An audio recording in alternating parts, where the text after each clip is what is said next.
এখন টেম্পারেচার অনেক কম, মানে প্রচুর ঠান্ডা। শীত পড়লেই কি আপনার ঘন ঘন সর্দি কাশি হয়? আপনার ওজন কি কিছুতেই কমতে চায় না? আপনার স্কিন কি অনেক বেশি রুক্ষ এবং ড্রাই হয়ে যায়? এবং দেখা যাচ্ছে ওজনটা হঠাৎ করে বেড়ে যাচ্ছে শীত পড়ার পর।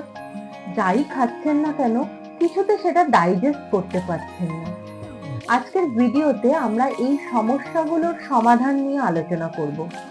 নমস্কার, আমি ক্লিনিক্যাল ডায়েটিশিয়ান চন্দ্রিমা। আপনাদের সকলকে স্বাগত you and yours nutritionist YouTube চ্যানেলে। সঙ্গে থাকুন, পুরো ভিডিওটি দেখতে থাকুন, কারণ ভিডিওটি অনেক বেশি ইনফরমেটিভ হবে।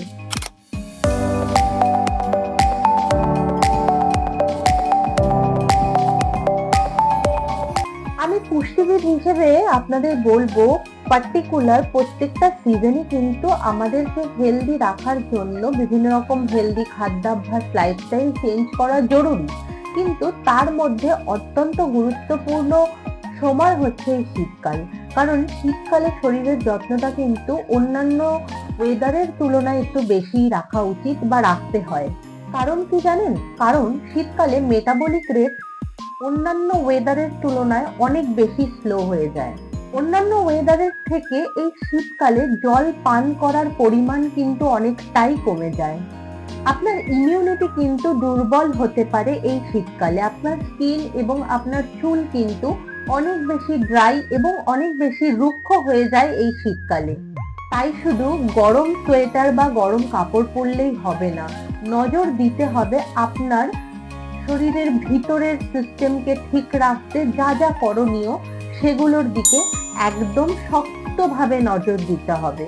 তাহলে চলুন আপনাদের বলে দিই, শীতকালে পার্টিকুলার কি কি খাবার আপনারা বেশি পরিমাণে গ্রহণ করবেন। প্রথম পয়েন্ট যেটা বলবো, শীতে সবজি কিন্তু বেশি পরিমাণে আপনাদের খেতে হবে। যেমন গাজর, বিট, পালং শাক, ফুলকপি, বাঁধাকপি, এগুলো সবই শীতের সবজি।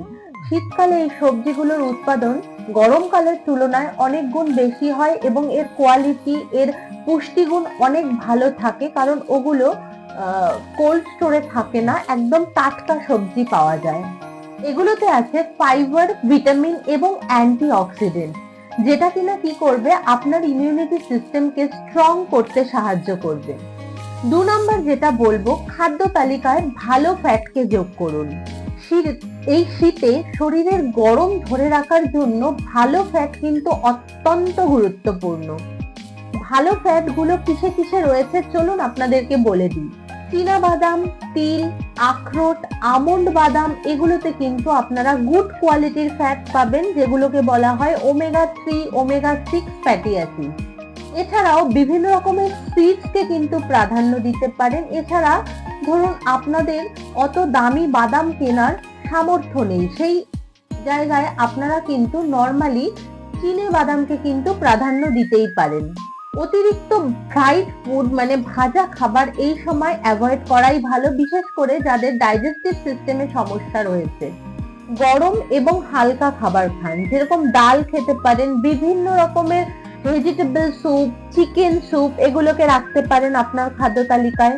এছাড়া খিচুড়ি রাখতে পারেন, যেটা হচ্ছে আপনার ব্যালেন্স মিল, এবং হালকা মশলা দেওয়া লাইট সবজি কিন্তু খাদ্য তালিকায় প্রাধান্য দিতেই পারেন। এগুলো কি করবে জানেন? আপনার হজম শক্তি ঠিক রাখবে। শীতে সবচেয়ে বড় ভুল কি জানেন? জলের পরিমাণ কম খাওয়া। আপনার শরীরকে শীতে হাইড্রেটেড রাখতেই হবে, কারণ শীতকাল হচ্ছে এমনই একটা সময় যে সময় কিন্তু আপনার পিপাসা শক্তি অনেক কমে যায় গরমকালের তুলনায়। যেহেতু গরমকালে অধিক মাত্রায় ঘাম ঝরে, শীতকালে তো আর সেটা হচ্ছে না। ফলস্বরূপ কি হচ্ছে, আপনার কিন্তু পিপাসা পাওয়ার প্রবণতাটা অনেকটাই কমে যায়। প্রতিদিন অন্তত চেষ্টা করুন 2 থেকে 2.5 লিটার ওয়াটার ইনটেক করতে। যদি আপনি উষ্ণ গরম জল খেতে পারেন, সেটা আপনার জন্য আরো বেটার। আপনি যদি মনে করেন বিভিন্ন রকমের হার্বাল টি পান করবেন, সেটাও করতে পারেন। এবার আমি বলবো আপনি আপনার ইমিউনিটি বাড়াতে কি করবেন। চলুন আপনাদেরকে বলে দিই, শীতকালে পার্টিকুলার আপনার ইমিউনিটি কি করে আপনি বাড়াতে পারবেন। বেসিক কিছু জিনিস আপনার রান্নাঘরে রয়েছে, যেগুলো আপনি রেগুলারের খাদ্য তালিকায় প্রাধান্য দিতে পারলে আপনার ইমিউনিটি এমনিই বাড়বে। প্রথম যেটা বলবো সেটা হচ্ছে আদা। আদায় উপস্থিত জিঞ্জারল, যেটা আপনার ইমিউনিটি সিস্টেমকে কিন্তু স্ট্রং করতে সাহায্য করবে। এছাড়াও হলুদ, গোলমরিচ, রসুন, হলুদে রয়েছে কারকিউমিন, গোলমরিচে রয়েছে পিপারিন।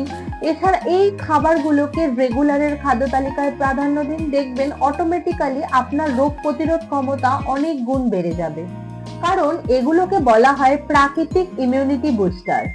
যেই ভুলগুলো শীতকালে আপনারা এড়িয়ে চলবেন সেগুলোও তো শুনতে হবে, কারণ সবকিছু ঠিকঠাক করছেন, পার্টিকুলার কিছু ভুল করে যাচ্ছেন, তাহলে কিন্তু কাজের কাজ হবে না। সেগুলো কি আজকে সেটাই আলোচনা করব, এটাও জেনে নিন। প্রথম পয়েন্ট, খুব ঠান্ডা পানীয় ইনটেক করবেন না, বা কোল্ড ড্রিঙ্ক, সফট ড্রিঙ্কস এগুলো এড়িয়ে চলবেন। বেশি ফাস্ট ফুড, অতিরিক্ত মিষ্টি অবশ্যই এড়িয়ে চলবেন। রাত জাগা বন্ধ করুন, অনিয়মিত হওয়া বন্ধ করুন, চেষ্টা করুন রাতে ইনঅ্যাক্টিভ থাকতে, দিনে অ্যাক্টিভ থাকতে। জীবনশৈলী সংক্রান্ত কিছু টিপস দিয়ে রাখছি আপনাদেরকে। প্রথম পয়েন্ট, কিছুক্ষণ রোদে বসা, প্রত্যেকদিন হালকা হাঁটার অভ্যেস করা, নিয়মিত খাবার সময় ঠিক রাখা, প্রত্যেকদিন 7 থেকে 8 ঘন্টা কোয়ালিটি স্লিপ, গভীর নিদ্রা কিন্তু অবশ্যই দরকার। শীত মানেই কিন্তু অসুস্থতা নয়, শীতকে কিন্তু একদম মন থেকে উপভোগ করতে শিখতে হবে। সঠিক খাবার, সঠিক লাইফস্টাইল মানলে আপনার শীত হবে হেলদি উইন্টার। ভিডিওটি যদি ভালো লাগে অবশ্যই লাইক, কমেন্ট, শেয়ার করতে ভুলবেন না, এবং সাবস্ক্রাইব করে নিন এই চ্যানেলটি, তাহলে এরকম নিত্য নতুন বিভিন্ন রকম ভিডিও কিন্তু আপনারা পেতেই থাকবেন। সকলে ভালো থাকবেন, ভালো করে আনন্দের সাথে শীতকে উপভোগ করুন।